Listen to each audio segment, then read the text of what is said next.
وہذا زمان الصبر، یہ صبر کا زمانہ ہے۔ یہ کب کہہ رہے ہیں علامہ شاطبی؟ 900 سال پہلے کہہ رہے ہیں کہ حالات بڑے خراب ہیں، حالات بڑے خراب ہیں۔ 900 سال پہلے کہہ رہے ہیں، اگر آج ہوتے تو کیا کہتے؟ وہذا زمان الصبر، یہ صبر کا زمانہ ہے۔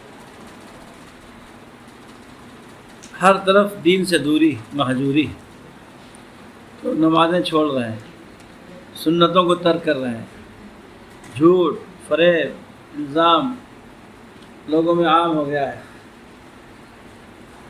یہ صبر کا زمانہ ہے۔ من لک باللتی، کون ہے جو آپ کو ایسی حالت بخش دے کہ قبض علی جمر، جو آگ پر، جو انگارے پر قابو پا لینے کے مانند ہو۔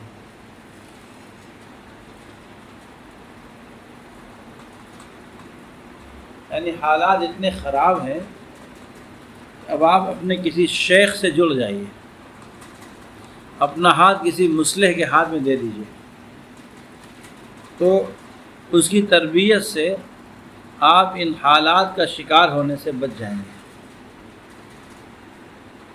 نبی یہ پاک علیہ السلام نے ارشاد فرمایا تھا، ایک زمانہ ایسا آئے گا، فتنوں کا زمانہ ہوگا۔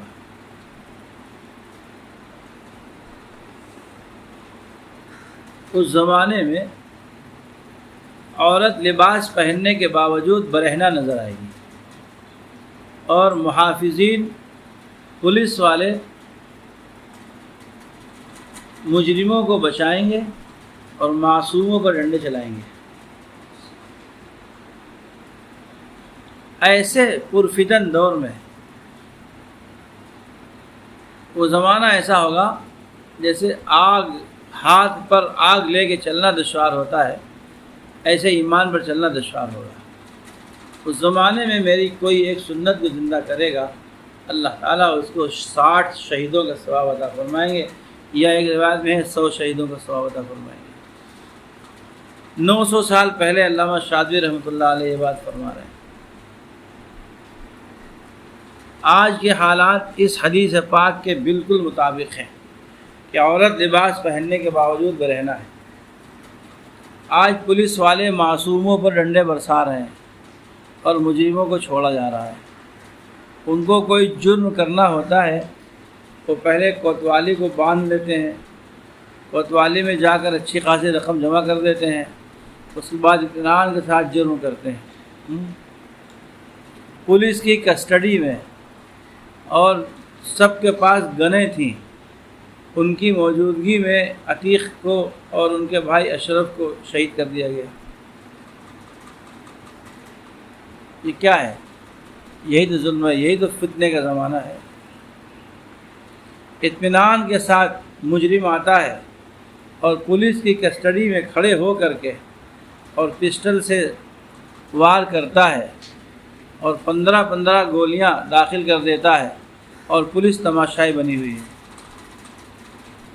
اگر انصاف ہوتا تو پولیس اسی وقت ان تینوں کو شوٹ کر دیتی، اگر انصاف ہوتا کہ یہ مجرم میری کسٹڈی میں ہے، میرے ماتحت ہے، اب ہماری ذمہ داری ہے کہ ہم اس کی حفاظت کریں۔ وہ زمانہ ہے، فتنوں کا زمانہ ہے۔ تو فرما رہے ہیں یہ صبر کا زمانہ ہے۔ کون ہے جو آپ کو ایسی حالت بخش دے جو آگ پر یعنی انگارے پر قابو کرنے کے مانند ہو، فتنجو من البلا، تو آپ مصیبتوں سے نجات پا جائیں، آپ بلاؤں سے نجات پا جائیں، یعنی آپ اس پرآشوب پرفتن دور میں صبر کر لیں اور اللہ رب العزت کو منا لیں اور نبی یہ پاک صلی اللہ علیہ وسلم کی سنتوں پر عمل کر لیں، تو آپ آخرت کی بلاؤں سے محفوظ ہو جائیں گے۔ آپ اپنے آپ کو سنبھال لیجئے، حالات کیسے بھی ہوں اس کی پرواہ نہ کیجیے، آپ حالات کے دھارے میں نہ بہیے، آپ اپنے آپ کو سنبھال لیجئے، اور جو اللہ رب العزت کے احکام ہیں، نبی یہ پاک علیہ الصلاۃ والسلام کی تعلیمات ہیں، آپ ان پر عمل کر کے دکھا دیں گے تو فتنجو من البلا، آپ آخرت کے بلاؤں سے نجات پا جائیں گے۔ وَلَوْ أَنَّ عَيْنًا سَاعَدَتْ، اور اگر آنکھ ساتھ دیتی، اس زمانے میں 900 سال پہلے علامہ شادی فرما رہے ہیں کہ ہمارے دل سخت ہو گئے۔ جب دل سخت ہوتا ہے تو آنکھ سے آنسو نہیں نکلتا، جب دل نرم ہوتا ہے تو آنکھ ہمیشہ لبلبائی اور ڈبڈبائی رہتی، ذرا سی کوئی بات آپ نے سنی فوراً آنکھوں میں آنسو آ گئے۔ کسی کو آپ نے دیکھا انگلی کٹ گئی ہے تو آپ رونے لگے دیکھ کر اس کو۔ یہ دل کی نرمی سے ہوتا ہے، جب دل نرم ہوتا ہے تو اس کا اثرات آنکھوں سے ظاہر ہوتے ہیں۔ وَلَوْ أَنَّ عَيْنًا سَاعَدَتْ، اگر آنکھ ساتھ دیتی، لَتَوَقَّفَتْ صَحَائِبُهَا بِالدَّمْعِ، تو اس کی بدلیاں، آنکھوں کی پتلیاں اور بدلیاں آنسو بہاتی، لَتَوَقَّفَتْ بہاتی، ضرور بہاتی اس کی بدلیاں، بالدمع آنسوؤں کو، آنسو بہاتی، دیمن جو ہمیشہ بہنے والے ہوتے ہیں، بہت طرح تیز بارشوں کے مانند بہنے والے ہوتے ہیں۔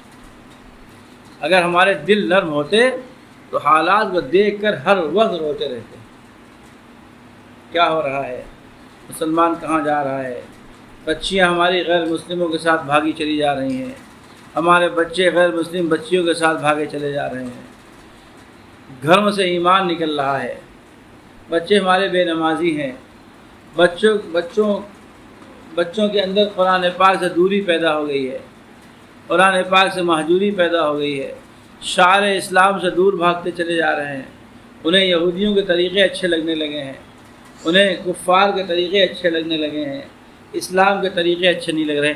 انسان روتا رہتا، اگر دل نرم ہوتے تو حالات کو دیکھ کر انسان 24 گھنٹے روتا رہتا۔ لَتَوَقَّفَتْ صَحَائِبُهَا بِالدَّمْعِ، تو آنکھوں کی بدلیاں یہ ہمیشہ آنسو بہاتی رہتی، اور آنسوؤں کی حالت یہ ہوتی کہ جیسے تیز بارش ہوتی ہے ایسے آنسو بہتے رہتے ہیں۔ حتل حاتل کی جمع ہے، اور حاتل کے معنی بارش کا۔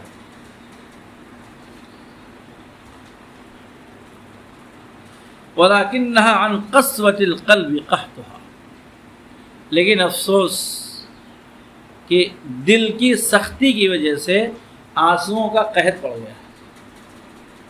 ثُمَّ قَسَتْ قُلُوبُكُم مِّن بَعْدِ ذَلِكَ فَهِيَ كَالْحِجَارَةِ أَوْ أَشَدُّ قَسْوَةً وَإِنَّ مِنَ الْحِجَارَةِ لَمَا يَتَفَجَّرُ مِنْهُ الْأَنْهَارُ وَإِنَّ مِنْهَا لَمَا يَشَّقَّقُ فَيَخْرُجُ مِنْهُ الْمَاءُ وَإِنَّ مِنْهَا لَمَا يَهْبِطُ مِنْ خَشْيَةِ اللَّهِ وَمَا اللَّهُ بِغَافِلٍ عَمَّا تَعْمَلُونَ۔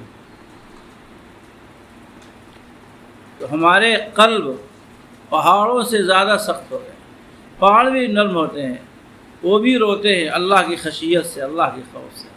ہم جو دیکھتے ہیں پہاڑوں سے چشمے نکل رہے ہیں، یہ چشمے پہاڑوں کے آنسو ہوتے ہیں جو اللہ کی خشیت سے رو رہے ہوتے ہیں۔ اللہ کی خشیت سے ان کے پتھر گر جاتے ہیں ٹوٹ کے۔ وَإِنَّ مِنْهَا لَمَا يَهْبِطُ مِنْ خَشْيَةِ اللَّهِ، اللہ کی خشیت اور خوف سے پتھر ٹوٹ گر جاتے ہیں۔ ہمارے دل تو پتھر سے زیادہ سخت ہے۔ وَلَكِنَّ عَنْ قَسْوَةِ الْقَلْبِ قَحْطُهَا، دل کی سختی کی وجہ سے آنسوؤں کا قحط پڑ گیا ہے۔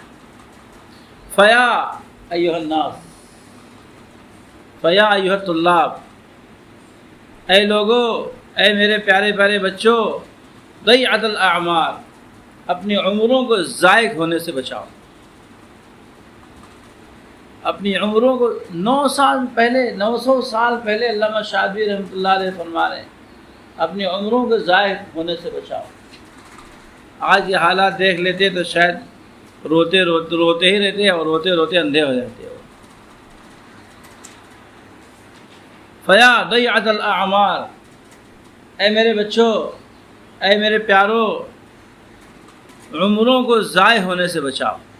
تمشی تباہ للا، جس کی حالت یہ ہے کہ وہ بیکار گزر رہی ہے، عمریں بیکار گزر رہی، کوئی کام نہیں ہے، صبح ہوتی ہے شام ہوتی ہے، عمر یوں ہی تمام ہوتی ہے، کوئی کام نہیں کیا جا رہا، پڑے ہیں گھر میں، کچھ نہیں کر رہے۔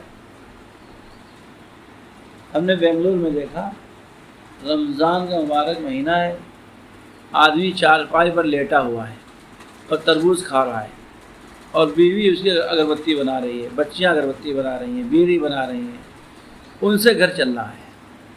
بیوی کی کمائی سے اور بچیوں کی کمائی سے گھر چل رہا ہے، اور یہ دن بھر چارپائی پر پڑا ہوا ہے اور تربوز کھا رہا ہے، خربوزہ کھا رہا ہے، اور دن بھر کھا رہا ہے، پڑا ہوا ہے، روزہ چھوڑ رہا ہے۔ بیوی بچیاں اگربتی بنا رہی ہیں، بیڑی بنا رہی ہیں، اس کے جو اجرت ملتی ہے اس سے گھر چل رہا ہے۔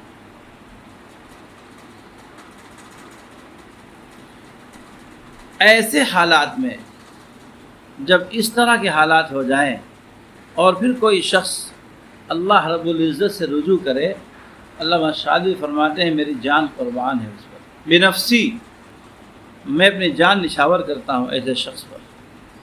من استہدی الی اللہ وحدہ، جس نے خالص اللہ رب العزت سے ہدایت طلب کی، اللہ رب العزت کی جانب رجوع کیا، میری جان نشاور ہے ایسے شخص کے اوپر جس نے خالص اللہ رب العزت سے ہدایت طلب کر لی۔ وَكَانَ لَهُ الْقُرْآنُ شِرْبًا وَمَغْسَلًا، اور قرآن پاک اس کی زندگی کا ایک حصہ بن گیا اور اس کی زندگی کو پاک کرنے کا ذریعہ بن گیا۔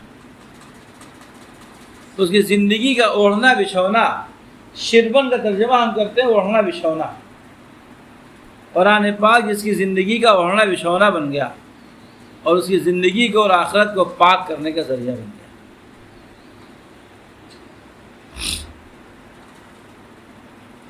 جو شخص قرآن پاک کو اپنا اوڑھنا بچھونا بنا لیتا ہے اور ہر وقت قرآن پاک سے وابستہ رہتا ہے، پڑھنے پڑھانے میں مشغول رہتا ہے، تو فرما رہے ہیں کہ وَطَابَتْ عَلَيْهِ أَرْضُهُ، اس کی زمین اس پر خوشگوار ہو جاتی ہے۔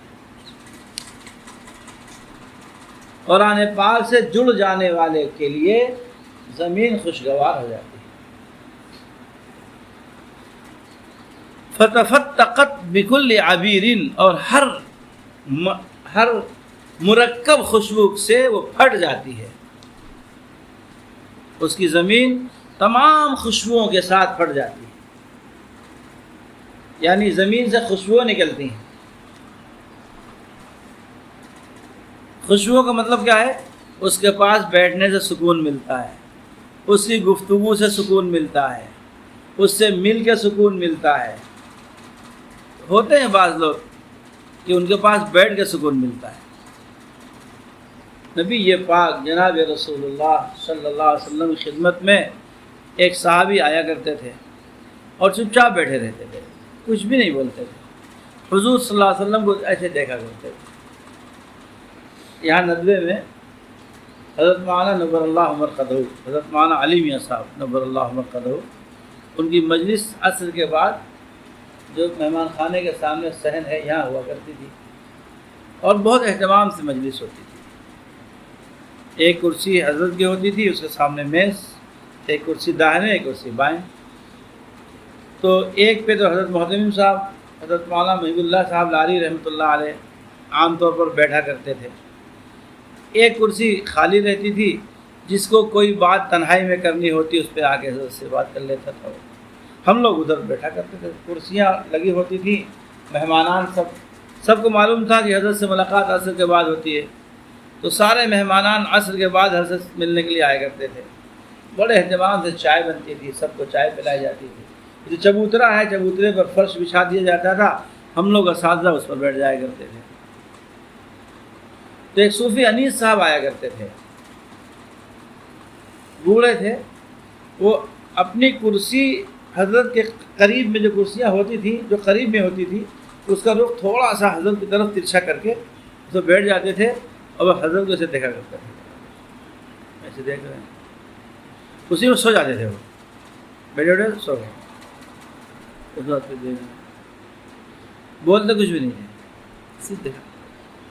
ایک صحابی حضور کے پاس آیا کرتے تھے اور چپ چاپ بیٹھے رہتے تھے، حضور کو دیکھا کرتے تھے اور چلے جاتے تھے۔ اس کے بعد کئی دن گزر گئے تو حضور پاک علیہ الصلوۃ والسلام نے پوچھا کہ آپ آتے ہیں اور میری مجلس میں چپ چاپ بیٹھے رہتے ہیں، کچھ پوچھتے بھی نہیں ہیں آپ۔ تو کہا یا رسول اللہ، بات یہ ہے کہ جب میں گھر میں جاتا ہوں تو گھر کے ماحول کا اثر میرے ذہن پر پڑتا ہے، تو میں پریشان ہو جاتا ہوں، بے چینی ہوتی ہے، تو میں بھاگ کے آپ کی مجلس میں آ کر بیٹھ جاتا ہوں، آپ کو دیکھتا رہتا ہوں، آپ کو دیکھتا رہتا ہوں، سکون ملتا رہتا ہے۔ تو کہا کہ ہماری بیٹری چارج ہو جاتی ہے، اور جب پورا سینہ میرا سکون سے بھر جاتا ہے، میں اٹھ کے چلا جاتا ہوں۔ ایسے بھی ہوتا ہے۔ تو فتفتقت بکل عبیر، تمام خوشبوؤں کے ساتھ اس کی زمین اس کو پھٹ جاتی ہے، اس کے اوپر۔ حین اصبح مخدلہ، تو اس وقت یہ سرسبز و شاداب ہو جاتا ہے، سرسبز و شاداب ہو جاتا ہے۔ پھر تمام لوگوں کی محبتیں اس کے ساتھ شامل ہو جاتی ہیں۔ یہ گزرتا ہے تو لوگ کھڑے ہو جاتے ہیں، احترام کے ساتھ سر جھکا لیتے ہیں کہ حضرت تشریف لے جا رہے ہیں، حضرت تشریف لا رہے ہیں، ارے دیکھو حضرت تشریف لا رہے ہیں۔ بڑھ کے مصافحہ کرتے ہیں، لوگ معانقہ کرتے ہیں۔ یہ کیا ہے؟ یہ قرآن پاک کی وجہ سے۔ اس کی اپنی کوئی خاصیت نہیں ہے، کوئی خصوصیت نہیں ہے۔ یہ جو اپنے آپ کو اس نے قرآن پاک کے لیے وقف کر دیا ہے نا، تو قرآن پاک یہ بدلہ دے رہا ہے اس کو دنیا میں۔ فطوبیٰ لہو، خوشخبری ہے ایسے شخص کے لیے، فطوبیٰ لہو، خوشخبری ہے ایسے شخص کے لیے۔ والشوق یبعث ہمہ، اس کے ارادوں کو، اس کے جذبات کو اس کا شوق ابھارتا ہے۔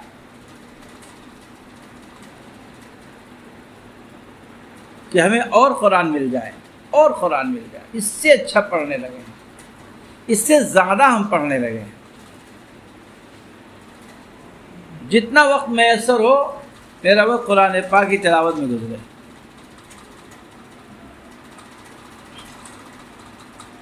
آپ تاریخ کا مطالعہ کیجئے، آپ کو ایسے لوگ ملیں گے جو ہر وقت قرآن پاک پڑھنے والے۔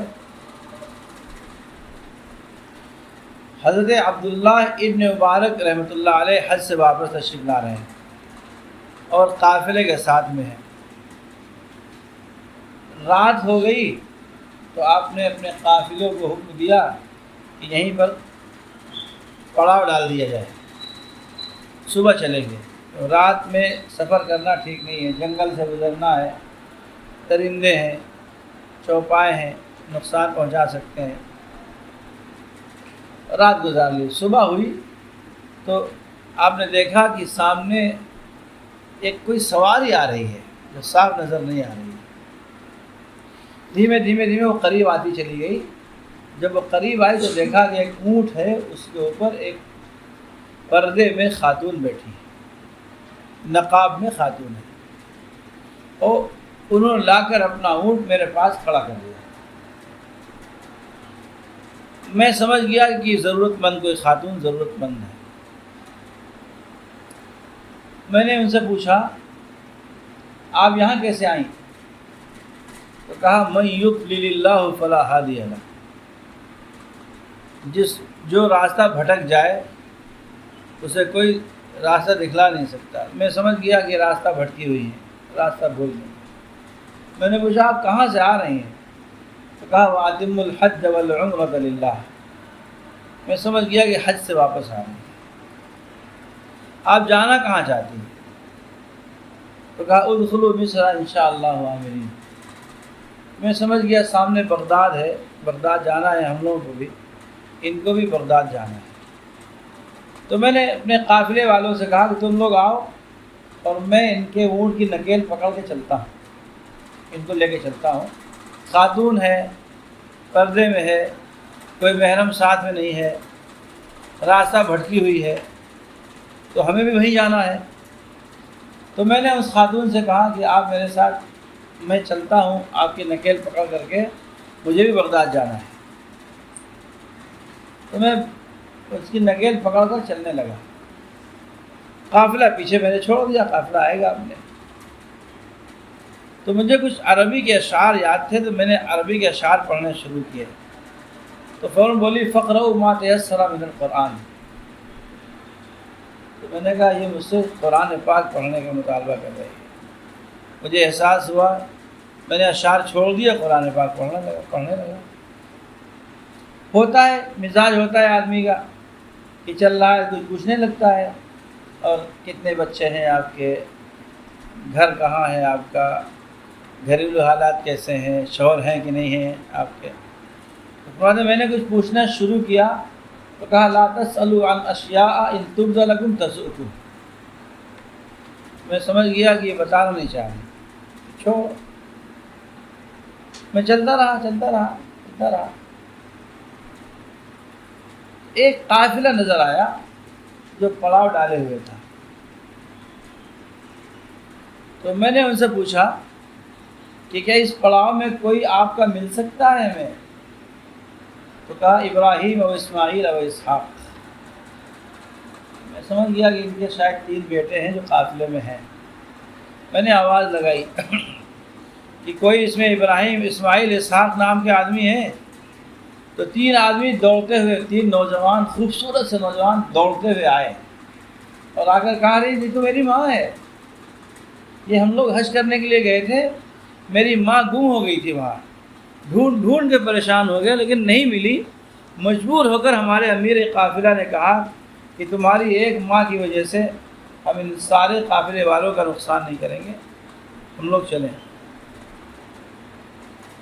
میری مجبوری تھی، ہم بھی قافلے کے ساتھ میں تھے، میری ماں گم ہو گئی تھی، اب سمجھ میں نہیں آ رہا تھا میری ماں زندہ بھی ہے یا کہیں ختم ہو چکی ہے، انتقال کر چکی ہے۔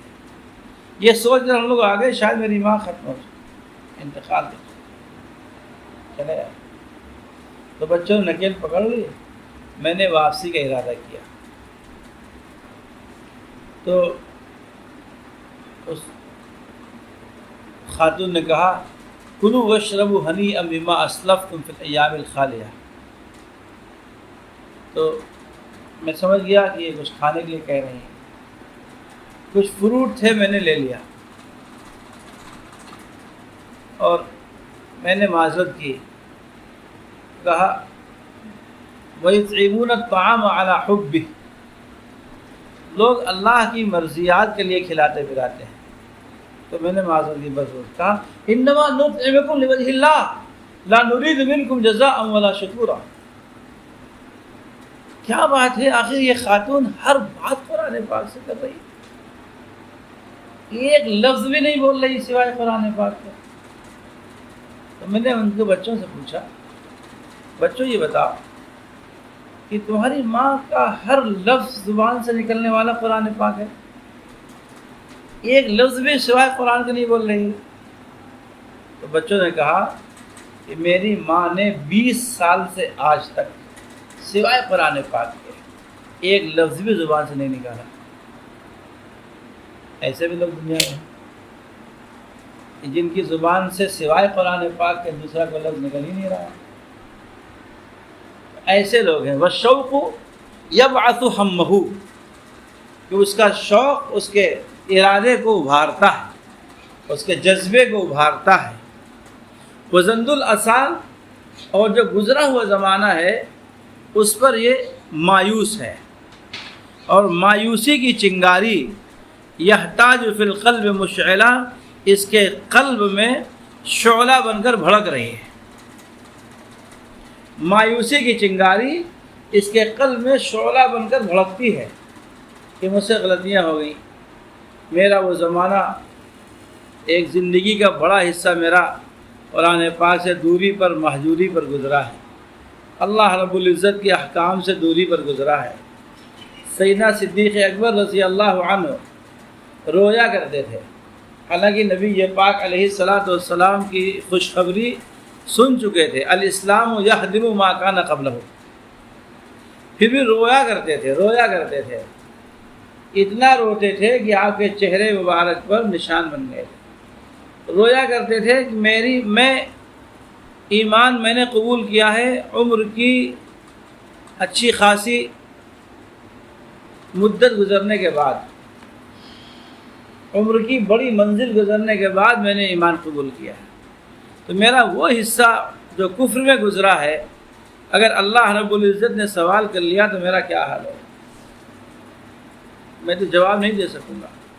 روتے تھے یہ سوچ سوچ کر روتے تھے، اگر اللہ رب العزت نے سوال کر لیا تو میرا کیا حال ہوگا؟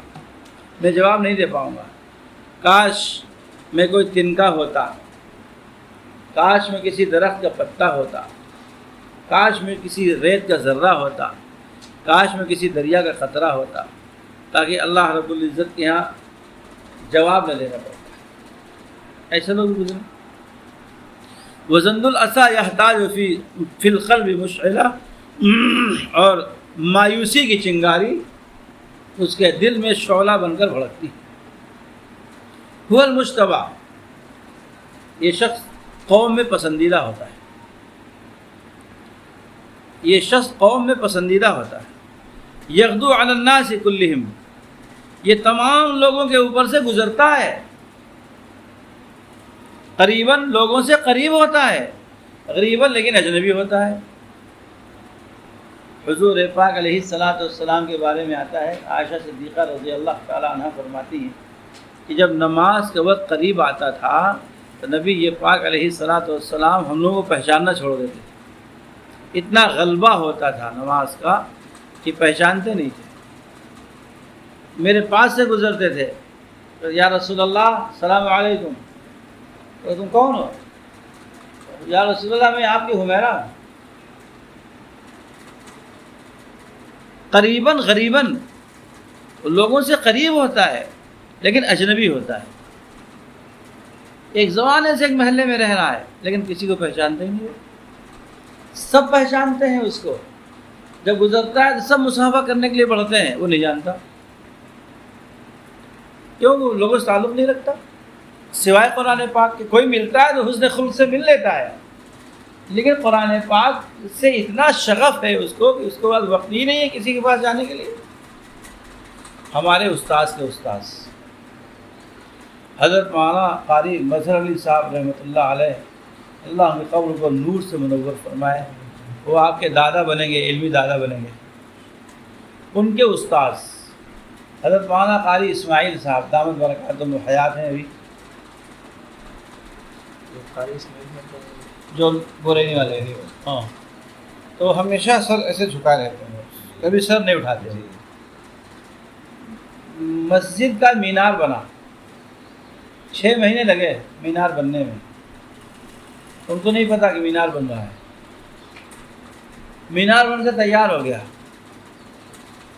اس پر کوئی پرندہ بیٹھا تھا، چیل نے اس پر حملہ کیا تو پرندہ چلایا، چیل بھی چلائی، تو اب آپ نے سر اٹھا کر ایسے دیکھا تو مینار، تو کہہ رہے یہ مینار کب بن گیا؟ ہر وقت آتے ہیں مسجد نماز پڑھنے کے لیے، 5 نمازیں مسجد میں پڑھتے ہیں، لیکن سر ہمیشہ جھکا رہتا ہے، کبھی سر اٹھاتے نہیں۔ مینار 6 مہینے بنتے لگے، پتہ ہی نہیں کہ مینار کب بنا۔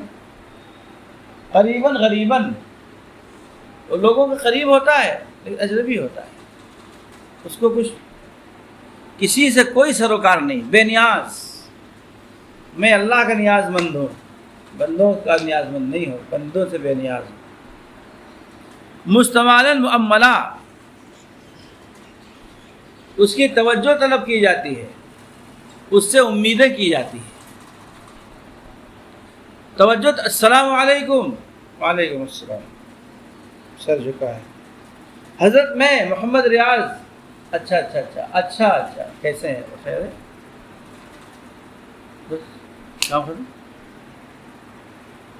یہ نہیں کہ جا رہے ہیں ان کے یہاں چلو چائے پینے چلے گئے، مولانا سعد صاحب کے یہاں چائے پینے کے لیے آ گئے، وقت ضائع کرنے کے لیے اپنا بھی اور آپ کا بھی، یہ کچھ نہیں۔ مستمعاً توجہ طلب کی جاتی ہے، حضرت ہم نے گھر بنایا ہے تو ہم چاہتے ہیں کہ آپ کے ہاتھوں سے اس کا افتتاح ہو جائے، آپ دعا فرما دیں گھر چل کر کے، آپ کے قدم مبارک ہمارے گھر پہ چلے جائیں، پہنچ جائیں۔ حضرت ہم نے دکان رکھی ہے، ہم چاہتے ہیں کہ آپ کے قدم مبارک دکان میں آ جائیں، آپ دعا فرما دیں، ہم کام شروع کر دیں۔ مستمعاً توجہ طلب کی جاتی ہے۔ حضرت میرے بچے کو قرآن پاک شروع کروا دیجیے، حضرت آپ میرے لیے دعا فرما دیجیے، میرا کاروبار اچھا ہو جائے۔ توجہ طلب کی جاتی ہے، امیدیں کی جاتی ہیں کہ ہم امید ہے کہ ہم حضرت سے کہیں گے تو حضرت میری بات ٹالیں گے نہیں، گھر آ جائیں گے تھوڑی دیر کے لیے، گھر آ جائیں گے تو ہمارا گھر ان کے نور سے منور ہو جائے گا۔ امیدیں کی جاتی ہیں، حضرت دعا فرما دیں گے تو میرا کاروبار اچھا ہو جائے گا، حضرت دعا فرما دیں کہ میرا بچہ ٹھیک ہو جائے گا۔ یہ ہے وہ شخص جس پر کہتے ہیں بنفسی، میں اپنی جان نچھاور کرتا ہوں ایسے شخص کو۔ تو علامہ شادوی رحمۃ اللہ علیہ نے اہل قرآن جنہوں نے قرآن پاک کو اپنی زندگی کا مشغلہ بنا لیا، ان کی فضیلت کو بیان فرما رہے ہیں۔ اللہ تعالیٰ سے دعا ہے اللہ اسی زمرے میں ہمیں اور آپ سب کو شامل فرما لے۔